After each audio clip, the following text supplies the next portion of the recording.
Segundo Crônicas, capítulo 2. Mais de ti e menos de nós. Quero hoje falar com você sobre a grande obra, sobre o grande Deus, e como que a leitura desse capítulo 2 pode falar aos nossos corações a respeito disso. Por isso eu convido você aí para abrir a sua Bíblia. Se você não esteve conosco no último estudo, por uma questão técnica, um problema, nós não tivemos a gravação do vídeo, mas a pregação de quarta passada está no Spotify. Procura lá o canal da IBB no Spotify, IBBcast. Se você não ouviu a pregação de domingo passado, procura lá para você pegar a sequência do segundo livro dos Crônicas, que começou na semana passada. E assim você vai poder acompanhar conosco. Semana passada nós vimos conselhos para se começar bem.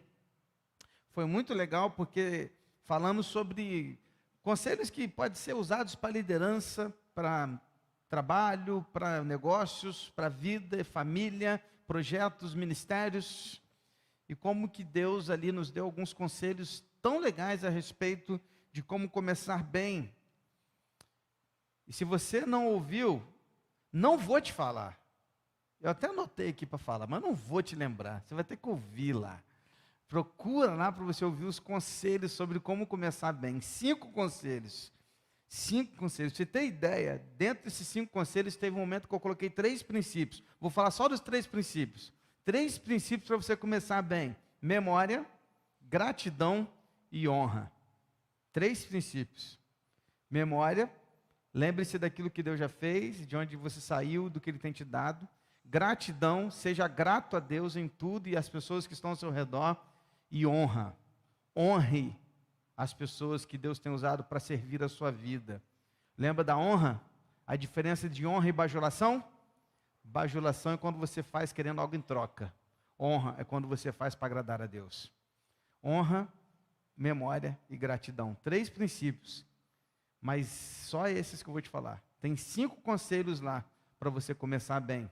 Volta lá depois em casa, procura no IBBcast, lá no Spotify, e você vai poder ouvir essa pregação. Bom, vamos lá. Baseado nos conselhos da semana passada, Salomão começou. Salomão começou o seu trabalho no capítulo 2. E eu quero falar com você um pouquinho sobre isso. Nós vamos ver um pouquinho das preliminares com relação à construção do templo de Salomão. E como a gente já viu também muito sobre isso quando a gente estudou primeiro Reis, você vai se lembrar, eu sei que você vai se lembrar, porque você é muito bom de memória, você vai se lembrar dos estudos que a gente teve sobre a construção do templo, né? Eu sei que você vai. Então eu não vou me atentar aos detalhes técnicos, físicos, tamanhos, não vou me atentar a isso dessa vez, tá? Não vou. Eu vou me atentar mais à visão espiritual e questões tão de conselhos e princípios que vêm junto desses números, dessas imagens, desses tamanhos que a gente vai ver a partir de agora. Então, o capítulo 2 de Crônicas vai nos trazer algumas informações bem legais e eu quero convidar você para os 2 primeiros versículos. Vamos lá? Salomão resolveu edificar o templo ao nome do Senhor, bem como um palácio para o seu reino. Salomão designou 70.000 homens para levarem as cargas, 80.000 para talharem pedras nas montanhas e 3.600 para dirigirem a obra. Salomão começou separando alguns milhares de homens para 3 funções específicas.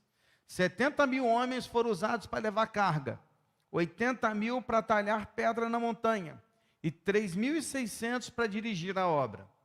Percebe que há um número menor de líderes para um número maior de trabalhadores. E geralmente é assim mesmo. Deus escolhe menos líderes para guiar um grande número de pessoas. E isso vai de acordo com a necessidade do trabalho. Até porque líderes também carregam consigo grandes responsabilidades. Então, Salomão já separou aqui, mas eu não vou me atentar a esses números, porque eu já falei com você que eu não vou ficar falando muito de números hoje e de detalhes assim. Mas vamos para versículos 3 e 4. E eu quero convidar você para essa leitura. 3 e 4. Salomão mandou dizer a Hirão, rei de Tiro: como você fez com Davi, meu pai, e lhe mandou cedros para edificar o palácio em que morasse. Assim também faça comigo. Eis que estou para edificar um templo ao nome do Senhor meu Deus, para consagrá-lo a Ele, queimar diante dele incenso aromático e lhe apresentar o pão contínuo da proposição e os holocaustos da manhã e da tarde, nos sábados, nas festas da lua nova e nas festividades do Senhor nosso Deus. Essa é uma obrigação perpétua para Israel. Agora eu vou começar a detalhar algumas coisas interessantes, que às vezes o nosso olho passa e a gente não percebe algumas coisas. Os versículos 3 e 4 nos trazem uma noção muito legal a respeito de como Salomão está levando a sério essa obra. Talvez você não tenha percebido numa leitura rápida, como eu fiz aqui agora, e geralmente a gente lê assim em casa também, quando a gente está lendo a Bíblia, mas se você ler depois com mais calma, perceba alguns detalhes interessantes. Vamos de novo? Vem comigo para o versículo 4. Vou ler com calma agora, e você vai perceber onde eu vou dar ênfase. Eis que estou para edificar um templo ao nome do Senhor meu Deus, para consagrá-lo a Ele e queimar diante dele incenso aromático, e lhe apresentar o pão contínuo da proposição e os holocaustos da manhã e da tarde, nos sábados, nas festas da lua nova e nas festividades do Senhor nosso Deus. Percebeu? Percebeu que todas as ênfases que eu dei estavam em quem? No Senhor. Porque era para Ele, a Ele, dele, tudo estava centralizado em Deus. E quando Salomão começa a sua obra do templo, ele não está preocupado naquilo que ele queria, ou preocupado naquilo que Davi queria. Ele estava preocupado em agradar a Deus. O foco da sua obra era Deus. E aí, querido, isso nos leva a uma reflexão. Se é para Ele, para a glória dEle, para agradar a Ele, podemos fazer qualquer coisa? Podemos fazer de qualquer jeito? Podemos servir ao Senhor de forma desleixada?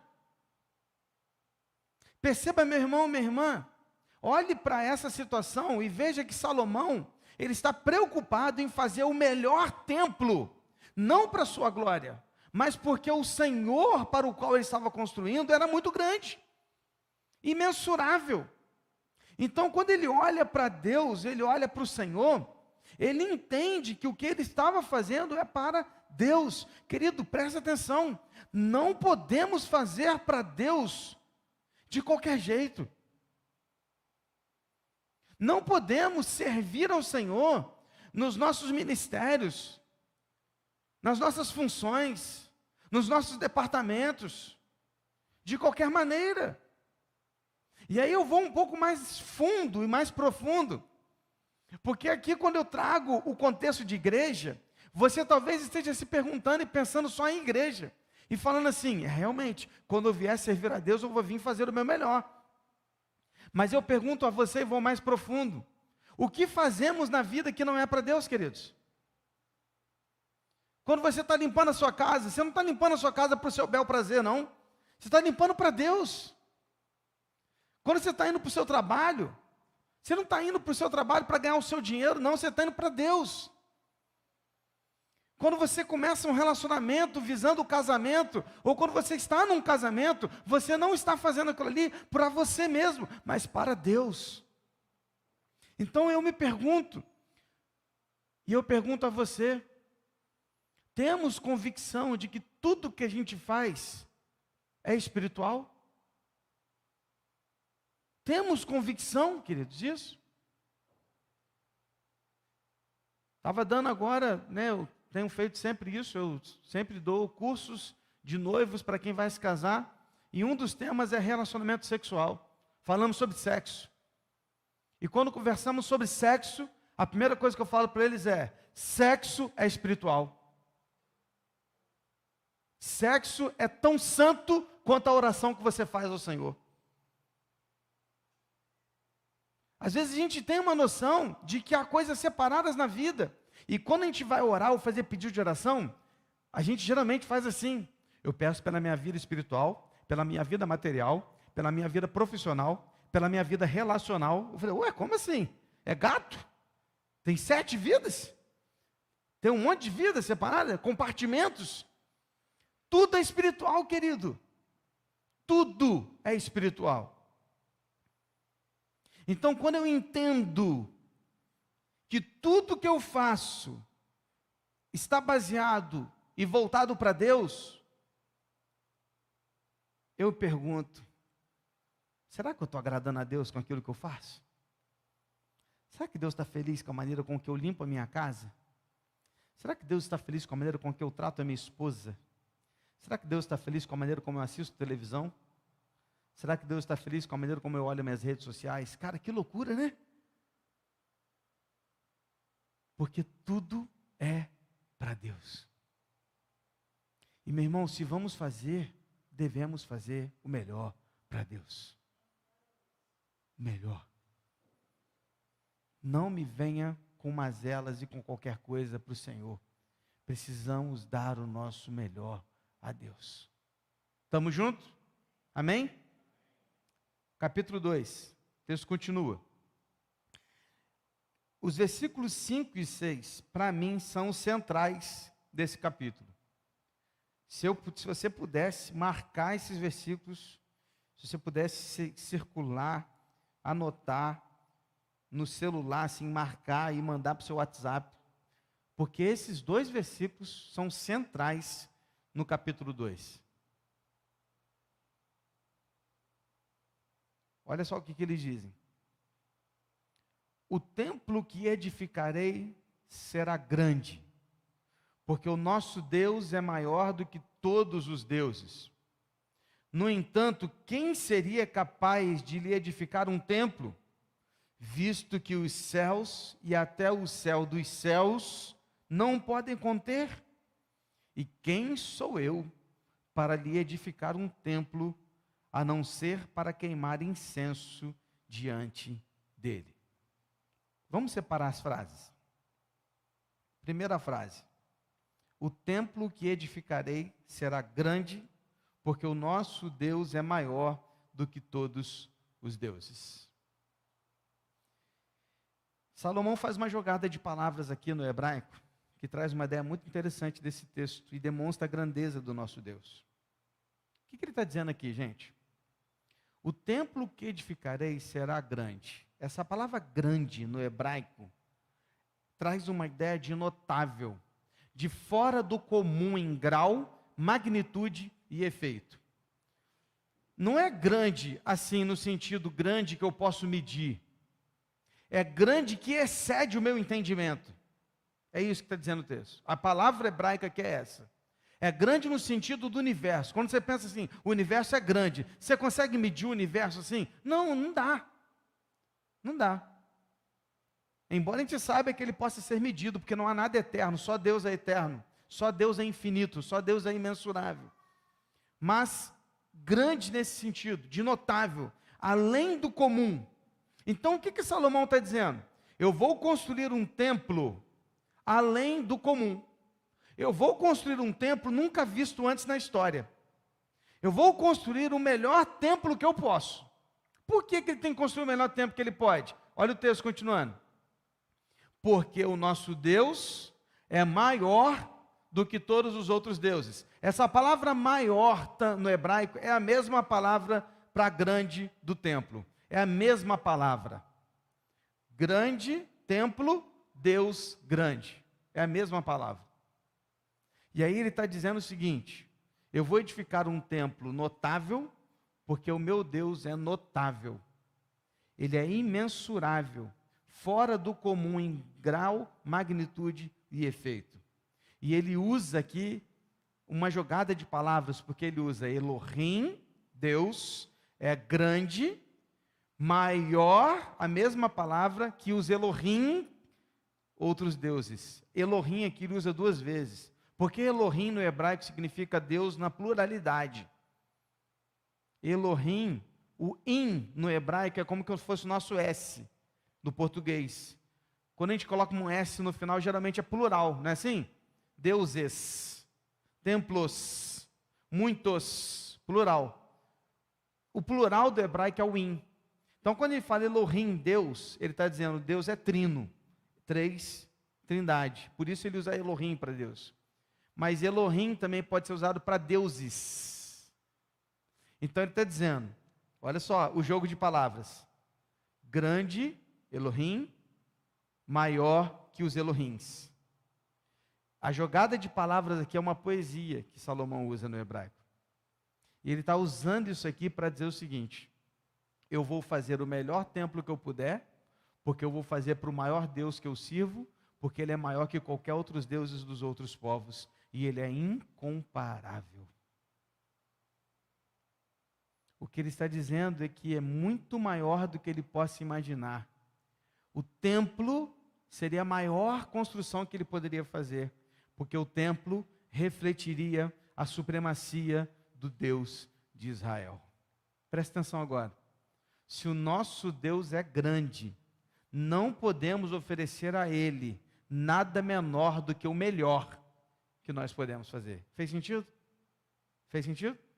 Então, se o meu Deus é grande, eu não posso oferecer para Ele nada menor do que o melhor que eu posso fazer. Porque o melhor que eu posso fazer não se compara ao que Ele merece. Pegou a ideia, irmão? O que Salomão está dizendo é isso. Que ele vai fazer o melhor templo, porque ele vai fazer o melhor Deus. Ele vai fazer o maior templo, porque ele vai fazer ao maior Deus. Guarda isso. Se você faz algo para Deus e o seu Deus é grande, não ofereça a Ele nada menor do que o máximo que você pode dar.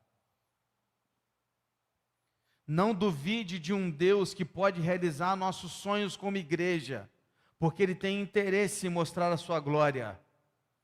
Sabe por que eu sonho alto como igreja? Porque eu sonho alto para um grande Deus. Porque eu sei que o nosso Deus, Ele é muito maior do que tudo que a gente pode imaginar. Então, quando eu penso em igreja, eu penso alto sim, irmãos. Eu penso lá em cima, eu penso lá na frente, sabe por quê? Porque eu não vou dar ao meu Deus nada menor do que Ele merece. E tudo que Ele merece, ainda assim não se compara ao máximo que eu posso dar. Então eu vou dar o nosso melhor. Nós precisamos dar o nosso melhor. Não dê nada menor do máximo que você pode dar ao Senhor. Aí na sequência ele diz: no entanto, quem seria capaz de edificar um templo, visto que os céus e até o céu dos céus não o podem conter? Salomão não tem dúvidas de que por maior e mais bonito que fosse o templo que ele iria construir, não chegaria aos pés daquilo que Deus merecia.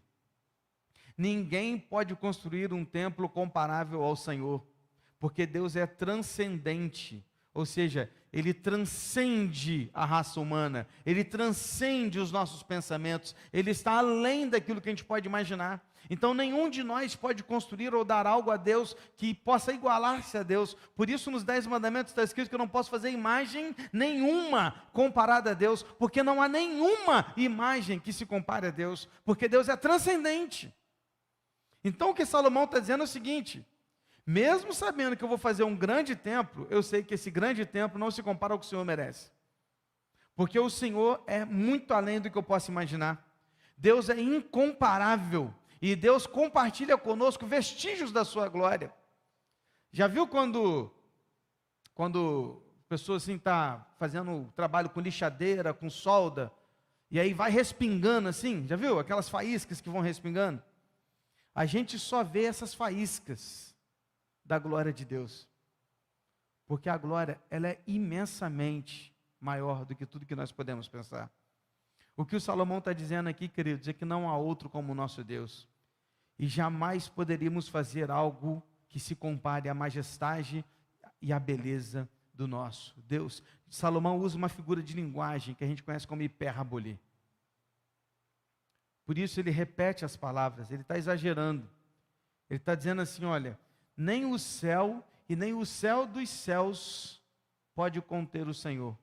Ele está exagerando, ele está usando a expressão aqui no hebraico da repetição. Lembra que eu já te falei que quando o hebraico repete palavras, ele está dando uma ênfase maior? Lembra disso? Não tem a palavra santíssimo no hebraico, lembra? Então quando ele quer falar que Deus é muito santo, ele fala que Deus é santo, santo, santo. Ele repete a palavra. Então, quando ele fala céu e céu dos céus, não é que existem vários céus. Ele está dando uma ênfase exagerada de que nenhum céu existente pode conter a glória do nosso Deus. Aí você olha para o céu, para a imensidão do universo. Querido, você pensa na imensidão do universo, porque a gente é um grãozinho de areia. E Salomão está dizendo, nem a imensidão do universo é capaz de conter a glória de Deus. Quanto mais um templo que eu vou construir, mas eu vou fazer o meu melhor, porque o Senhor não merece nada menor do que o meu melhor. Faz sentido, irmãos? Está entendendo? Ele está usando aqui então de uma poesia. Salomão era um grande artista com as palavras, era um poeta. Ele está usando aqui de uma poesia hebraica. Ele está falando isso então dizendo, o Senhor é incomparável. Aí ele fecha nesse versículo dizendo, quem sou eu para lhe edificar um templo, a não ser para queimar incenso diante dele? Presta atenção, o único resultado aceitável na vida de alguém que contempla a grandeza de Deus é a humildade, submissão e rendição. Não existe ninguém que chega diante da presença de Deus e não se sinta humilde, rendido e prostrado. E quem se acha que pode estar diante de Deus sem se sentir assim, um dia estará diante do trono do Senhor. E diz a Bíblia que naquele dia, todo joelho se dobrará diante do Senhor. O que eu vejo aqui? Salomão, ele olha para si mesmo e fala, quem sou eu? Irmãos, presta atenção na construção desses dois versículos. Salomão está dizendo, eu vou fazer o maior templo que eu posso, porque esse maior templo vai ser um respingo do maior Deus, do grande Deus, do único Deus, que é incomparável. Mas mesmo fazendo isso tudo, não se compara ao que ele merece. E quem sou eu? Quem sou eu? Mais de ti, menos de mim. Quem sou eu diante da tua majestade? Eu não sou digno de construir um templo ao Senhor. É isso que Salomão está dizendo. Por quê? Porque diante da majestade de Deus, nós não somos nada. Presta atenção. Quanto mais de Deus eu conheço, mais humilde eu me torno. Quanto mais de Deus eu me aproximo, menor eu me sinto. Quanto mais de Deus eu recebo, mais eu quero dar e ofertar. Mais de Deus, menos de mim. Que Ele cresça e eu diminua. Amém, irmãos? A conclusão que Salomão chega é que mesmo fazendo o maior e o melhor templo, não se compara à grandeza de Deus. E que Ele é muito pequenininho diante da face do Senhor. Aí sabe o que ele fecha dizendo? Eu vou construir esse templo para o Senhor, mas o máximo que eu posso fazer para o Senhor é ofertar, é acender incenso na frente do templo. Sabe o que ele está dizendo? Ele está dizendo assim, ó, o mais importante não são as obras das minhas mãos, mas é o culto que eu presto ao Senhor. O que ele está dizendo aqui é o seguinte, irmãos, eu vou construir um templo magnífico para aquele templo, mas o templo que ele estava construindo não era o melhor que ele podia dar. Sabe o que era o melhor? Era o culto que ele prestava no coração. Ah, queridos, quem dera se a igreja atual entendesse que o principal não são as obras das nossas mãos, mas o culto que sai do nosso coração. Vejo tantas pessoas trocando o culto por outras coisas. Dedicam seus domingos aos prazeres, ao descanso.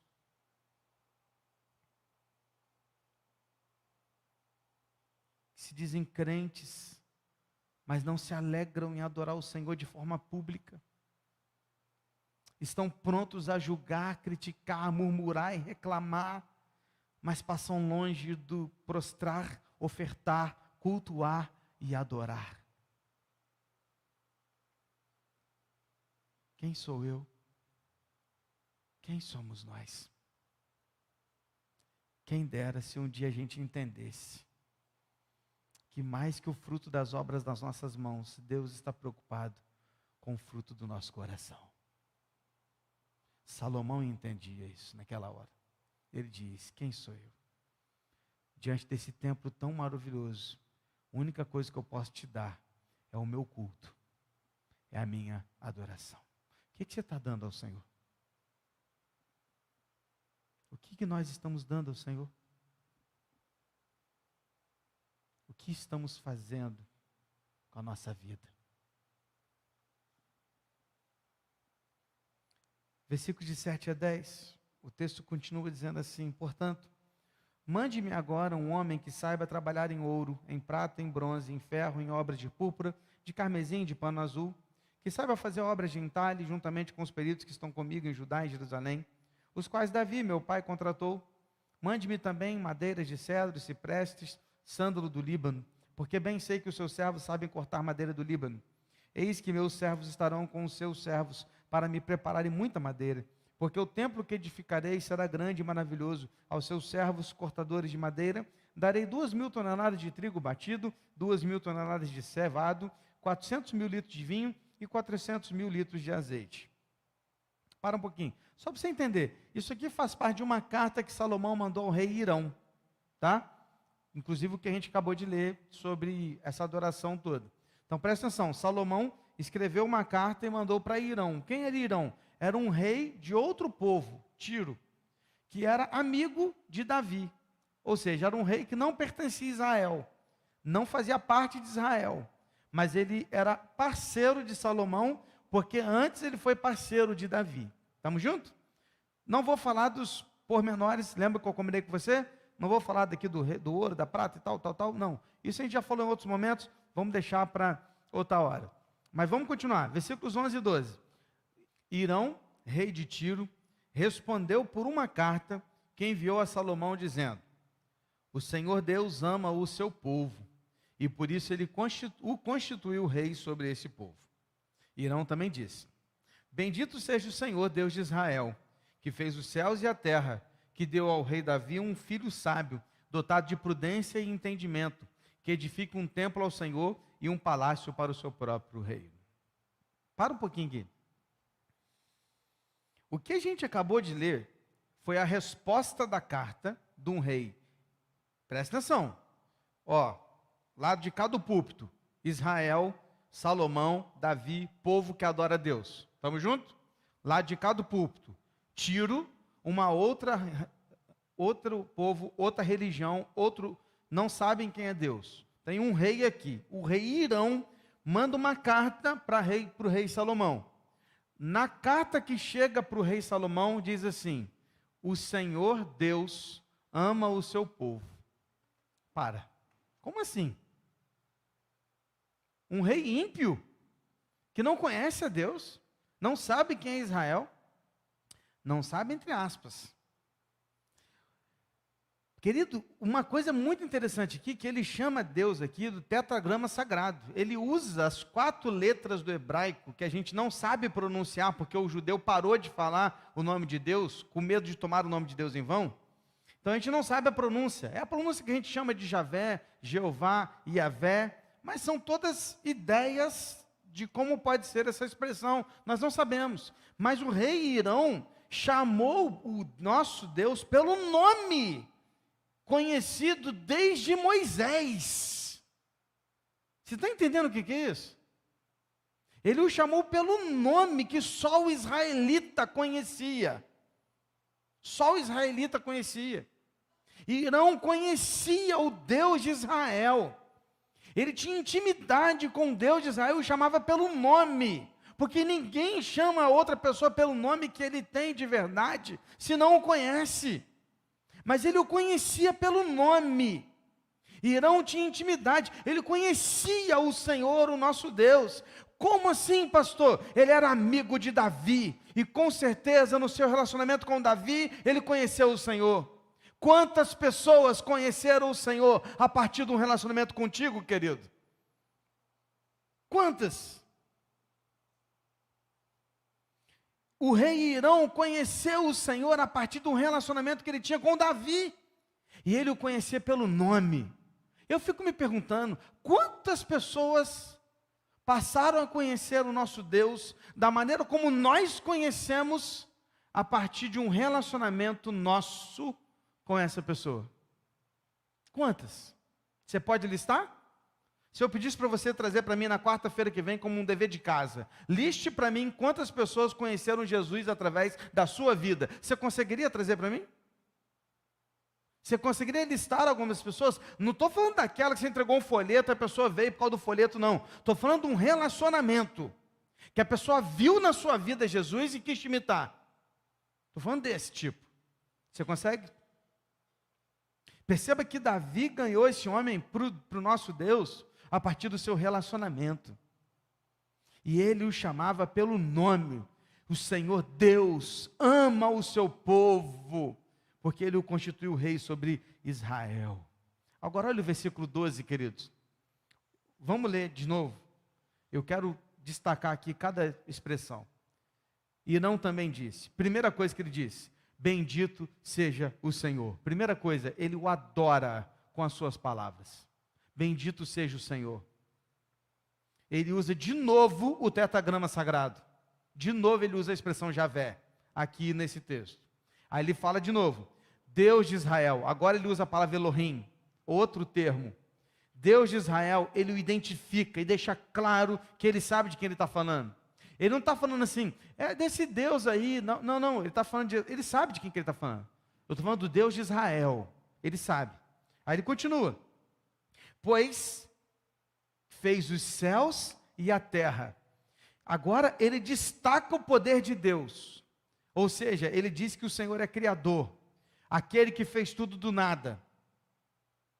Ele diz isso, ele está destacando um atributo de Deus. Deus é criador. Aí ele continua, que deu ao rei Davi um filho sábio, dotado de prudência e entendimento. A glória aqui é de quem? De Deus. E Hirão está dando glória a Deus. Está dizendo, foi Deus quem deu o filho para Davi, dotado de sabedoria, prudência e entendimento. Não é mérito de Salomão, não é mérito de Davi, a glória é de quem? De Deus. Aí ele continua, que edifique um templo ao Senhor, e um palácio para o seu próprio reino. Ou seja, ele está dizendo, Salomão tinha uma missão, e essa missão foi dada pelo Senhor. E ele não faria nada se não fosse pelo próprio Deus. Querido, você está entendendo o que você está lendo? Nós estamos falando de um rei que não tinha a fé de Israel, mas que conhece mais de Deus do que muito crente. Nós estamos falando de um rei que pertencia a uma outra nação, que não era Israel, que conhece mais a Deus do que a gente mesmo, muitas vezes. Ele o adora, ele destaca o seu caráter, seus atributos, sua grandeza, seu poder, sua majestade e a sua soberania, porque ele reconhece aqui que foi Deus quem deu a Davi, o filho de Salomão, com sabedoria, entendimento e prudência, e foi Deus quem deu a missão para Salomão. Presta atenção, soberania. Ele sabia que Deus estava no controle. Queridos, eu estava pensando, quando eu estava lendo esse texto, eu fiquei me perguntando assim, se eu fizesse uma prova com a igreja, uma prova por escrito, fazer um Enem, IBB, para descobrir o conhecimento de Deus que a igreja tem. Tá, vou ser bem menor então. Se eu fizesse uma prova simples, com uma única pergunta, escreva para mim 5 atributos de Deus e fale por que esse é um atributo de Deus. Por que você acha que isso é um atributo de Deus? Eu fico me perguntando se metade da IBB conseguiria me responder isso.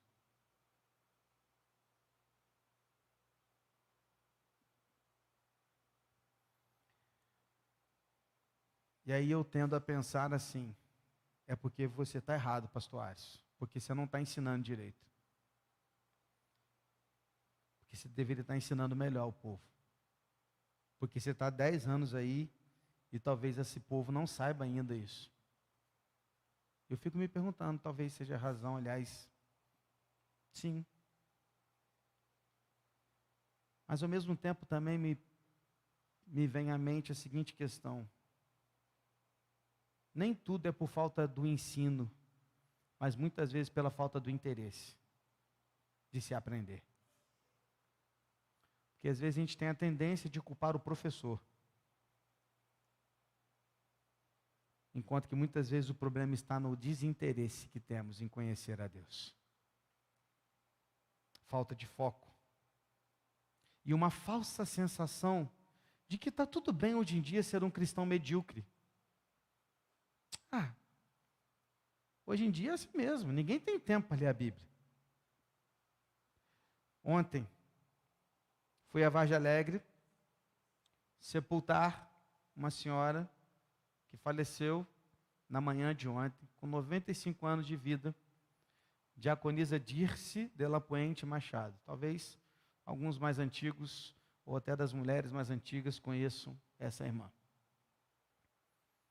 Estávamos lá diante do caixão dela, e a família preparou ao lado uma mesinha, com alguns artigos de jornal, algumas curiosidades da vida dela.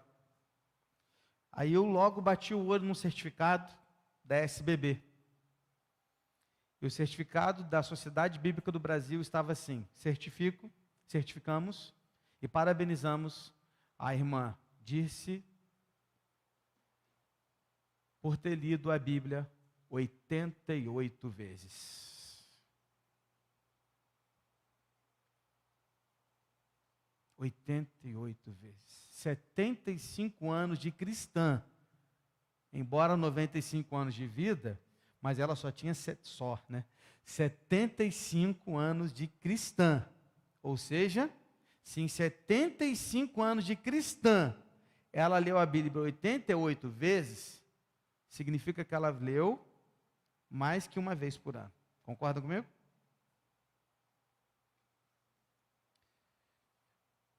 Aquilo me envergonhou profundamente a mim mesmo, né? Não por ela, mas por mim. Não chego nem perto disso. Não chego.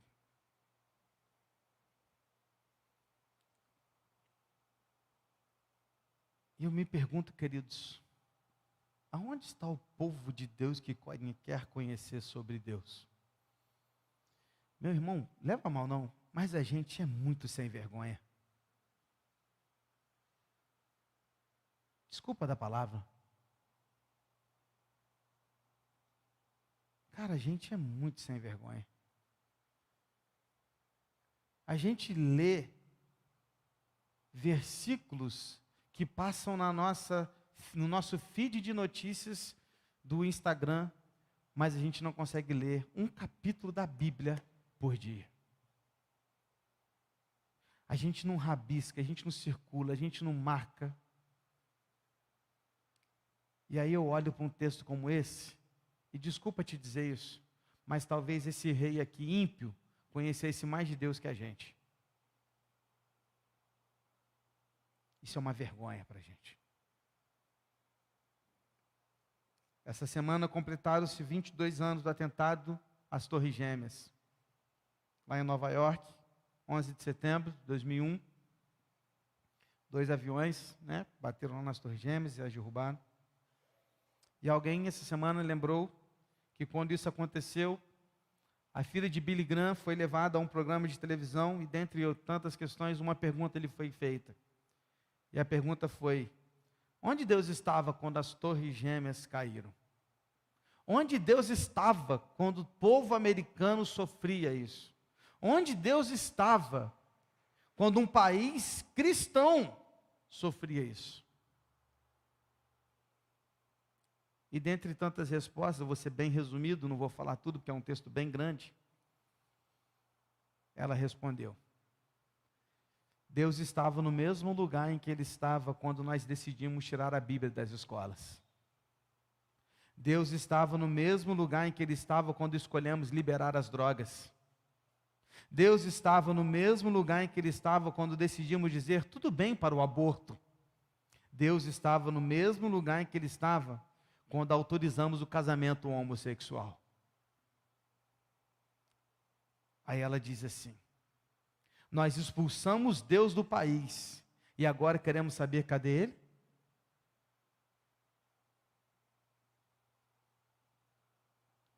Deveríamos pensar melhor nas nossas decisões e nas nossas escolhas. Sabe qual que é o problema, queridos? Nós expulsamos Deus da nossa vida o tempo todo. Mas quando dá errado, a gente quer saber onde está Deus.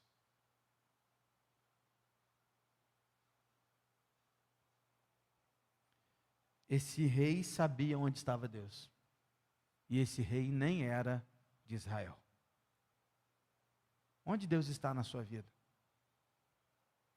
Qual a posição Ele ocupa no seu coração? O que você conhece sobre Deus? Se hoje fizéssemos uma prova e só fosse entrar no céu, quem tirasse no mínimo, uma média 6, você passaria? Sobre quem é Deus? Sobre o que Ele fez? Sobre a história da Bíblia? Cantamos no início que Ele cresça e eu diminua. É esse mesmo o seu desejo? Ou seria que eu cresça e que Ele me abençoe, porque eu quero mesmo as bênçãos do Senhor, não a sua presença, eu quero as bênçãos. Com quem estamos mais parecidos? Com um rei que nem era de Israel, mas conhecia o Senhor Deus verdadeiro? Ou como aqueles que se dizem crentes, cristãos, mas que nem a Bíblia carregam pela rua, porque talvez tenham vergonha de passar perto de alguém e vê-lo com a Bíblia na mão.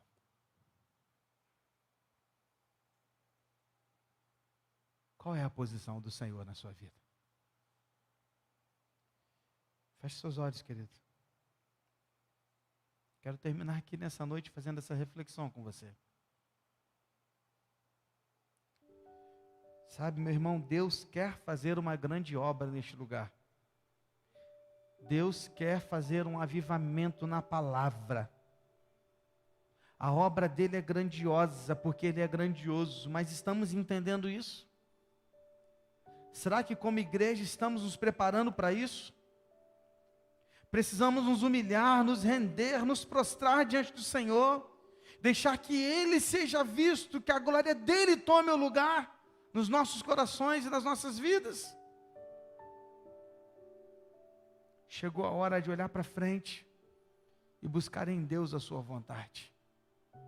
O que faremos? Que tipo de trabalho você está dando? Que tipo de obras você está fazendo? Ou melhor, que tipo de frutos tem surgido? Porque obras são resultados das nossas mãos. E Deus não quer nossas obras. Deus quer frutos. Porque frutos geram naturalmente. E vêm de uma natureza maior. É onde tem vida. E ela vem de Deus. Mas para que Deus faça isso, eu preciso estar ligado no Senhor. O quanto você conhece do Deus vivo e verdadeiro que você diz servir. O quanto você conhece desse Deus. Quem conhece mais sobre Deus? Você ou o rei Irão, que nem sequer pertencia ao povo de Israel? Feche seus olhos. Vamos orar. Deus,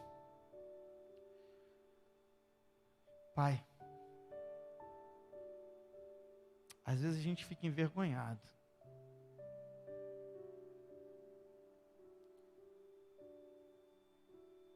Ontem eu fiquei envergonhado quando eu olhei aquele certificado daquela irmã. Eu fiquei me perguntando, talvez se eu começar a ler a Bíblia agora uma vez por ano, eu não vou conseguir chegar naquilo que ela leu. Por mais que a gente tenha lido, algumas vezes não se compara a isso. E eu fiquei ali envergonhado. Mais envergonhado ainda fico, sabendo que como pastor desta igreja, que o Senhor aqui me tem colocado, eu sei, Deus, que se fizermos uma prova aqui a respeito da Tua palavra,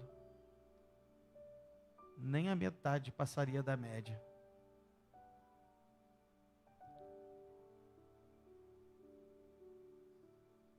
Pai, nos ajuda a entender que o avivamento verdadeiro só vem a partir da palavra. Não existe avivamento sem a palavra de Deus. Não existe vida sem a palavra de Deus. Pai, por favor, desperta o interesse na tua igreja de conhecer mais de ti. E que não seja só a letra de uma música. Mais de ti e menos de mim. Que ele cresça, eu diminua. Que ele apareça, eu me constranje. Só que na verdade, na prática, a gente não demonstra querer mais de ti. Porque se a gente quisesse mais de ti, a gente ia ler as Bíblias todo dia. Porque é ali que eu encontro mais de ti. É na tua palavra. E eu fico envergonhado, Senhor. Porque talvez esse rei soubesse mais a respeito do Senhor que muitos da nossa igreja.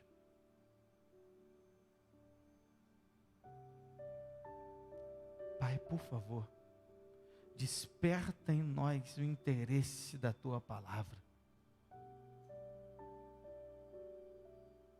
Desperta em nós o desejo de cultuá-lo com a nossa vida e não com as nossas obras, mas com o nosso coração. Para que as obras que a gente vier a fazer sejam resultados de um coração entregue e não o contrário, fazendo obras para alcançar o favor do Senhor, porque não se trata disso. Ninguém será salvo pelas obras, mas é pela graça.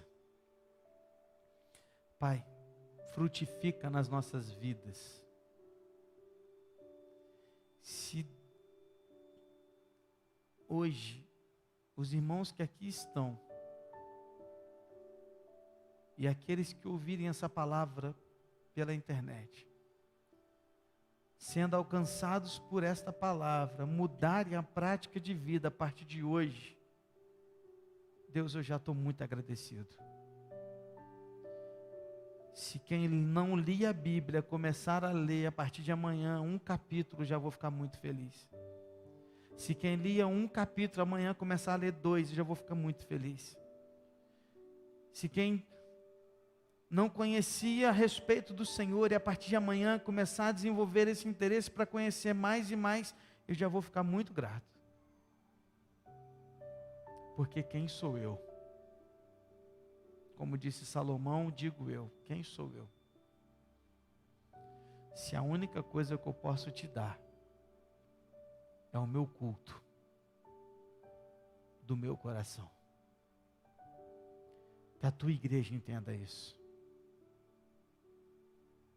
Que o que nós devemos aqui ao Senhor é o nosso culto. Que a gente valorize o culto. Culto público, culto particular, culto íntimo e culto no geral.